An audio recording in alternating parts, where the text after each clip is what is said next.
আজকে হলো গিয়ে রাস পূর্ণিমা। তো তার জন্য গুরুদেবের সাথে সাথে মা লক্ষ্মীকেও সবাইকে মোদক দিয়ে ভোগ লাগিয়েছি।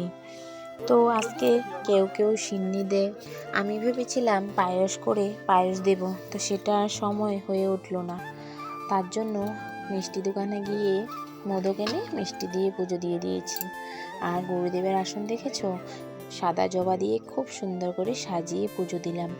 আজকে কিন্তু তোমাদের সাথে কোনো ব্লগ ভিডিও শেয়ার করিনি। তো আগে আমি আমার পরিচয় পর্বটা সেরে নিই। Hello everyone, welcome back to my channel BD family blog.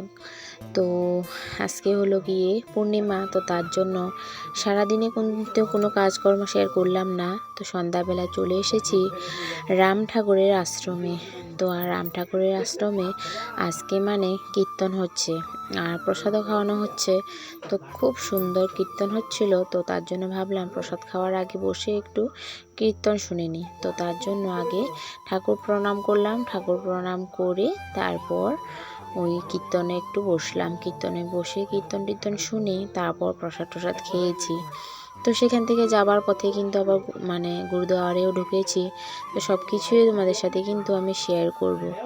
আজকের ব্লগ ভিডিওটাও কিন্তু একদমই ছোট হয়েছে, তো প্লিজ তোমরা স্কিপ না করে ফুল ওয়াচ করে দিও। আর জানো তো কেন জানি না আমার ওয়াচ টাইমটা অনেকটাই কেটে নিয়েছে, রোজ কাটছে রোজ।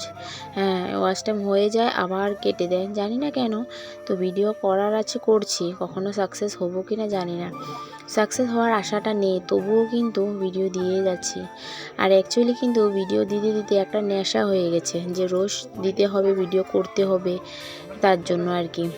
আর সবার কমেন্টগুলো পেলে খুবই ভালো লাগে। তো চলো তোমরা একটু শুনে নাও কীর্তনটা।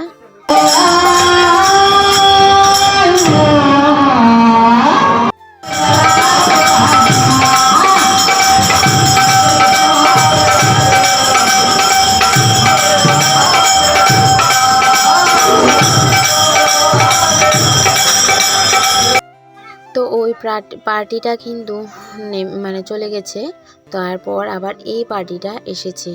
ওই পার্টিটা দেখো, ওরা ওদের জিনিসপত্র নিয়ে চলে যাচ্ছে। আর ওদের গানগুলো শুনে কিন্তু বেশ ভালো লেগেছে।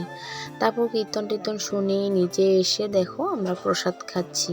প্রসাদে ছিল খিচুড়ি আর পায়েস, তো সেগুলো খেয়েছি আর আমার যাও খেয়েছে। তো আমরা খেয়ে দিয়ে তারপর সোজা চলে এসেছি দেখো গুরুদুয়ারে।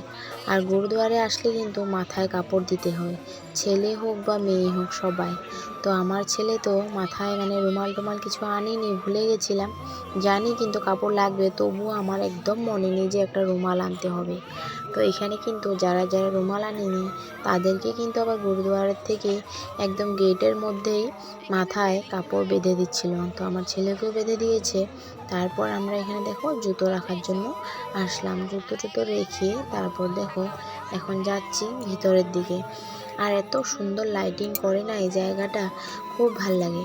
তো তোমরা কে কে গিয়েছো গুরুদুয়ারে বা কখনো গিয়েছো কি না কমেন্টে কিন্তু অবশ্যই জানিও। আর আমরা কিন্তু প্রত্যেক বছর আসি। আর তার জন্য আর এখানের একটা নিয়ম কানুনগুলো খুবই ভালো লাগে কিন্তু, জানো তো। এখানে দেখো জল রাখা আছে এই জায়গাটাতে, পা ধুয়ে তারপর ভিতরে যাওয়ার জন্য। এখানে সুন্দর পাওটা চুবিয়ে চলে গেলে হলো আর কি। তো পাওটাও ধুয়ে দেখো মন্দিরের ভিতরে চলে আসলাম, মন্দির না গুরুদুয়ারে আর কি। তো সবার মাথায় দেখো কাপড়, ছেলে মেয়ে সবার মাথায় কাপড় ছাড়া কিন্তু এখানে ঢোকা যায় না, মাথায় কাপড় না থাকলে ঢুকতে দেবেও না। তারপর দেখো ভিতরে এসেছি, আর জায়গাগুলো দেখো কত সুন্দর আর কত বড় জায়গা, লাইটিং, গাছগাছালি, সিনারি দিয়ে এত সুন্দর লাগছিল। আর পরিবেশটা খুবই ঠান্ডা, একদম শান্ত, কোনো হুলস্থুল নেই, খুবই ভালো লাগছিল। তো এখানে দেখো এসে আমরা চলে যাচ্ছি ভিতরটা তোমাদের সাথে একটু শেয়ার করি, চলো দেখতে। জানো তো ভিতরটা খুব সুন্দর, আর ওদের খুব সুন্দর গান হচ্ছিল, তো তার জন্যই আর কি। আর ওদের এখানে কি গান হচ্ছে চলো সেটাও শেয়ার করি।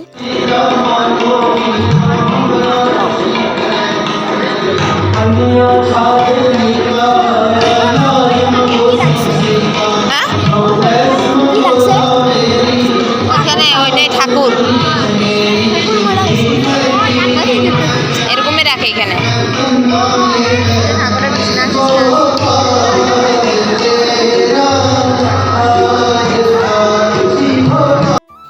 তো আজকের ভ্লগ ভিডিওটা কেমন হয়েছে বন্ধুরা কমেন্টে অবশ্যই জানিও। আর এই যে গুরুদুয়ারের গান কীর্তন সব কিছু মিলিয়ে কেমন লেগেছে কমেন্টে অবশ্যই জানিও। তো সেটাই আজকে যা যা আমি আজকে ঘুরলাম মানে যেখানে যেখানে ঘুরেছি যা যা দেখেছি সব কিছুই তোমাদের সাথে শেয়ার করেছি। তো এই ছিল আজকের ভিডিও। আর দেখো মাথায় কাপড় দিয়ে আছি আমিও, ওড়না এনেছিলাম ওড়না দিয়েই মানে মাথায় কাপড় দিলাম, কারণ মাথায় কাপড় না দিলে তো বললামই যে এখানে আর থাকা যাবে না, মানে সোজা ওরা বার করে দেবে এখান থেকে। তো আজকের জন্য এতটুকুই রইল, টাটা সবাইকে।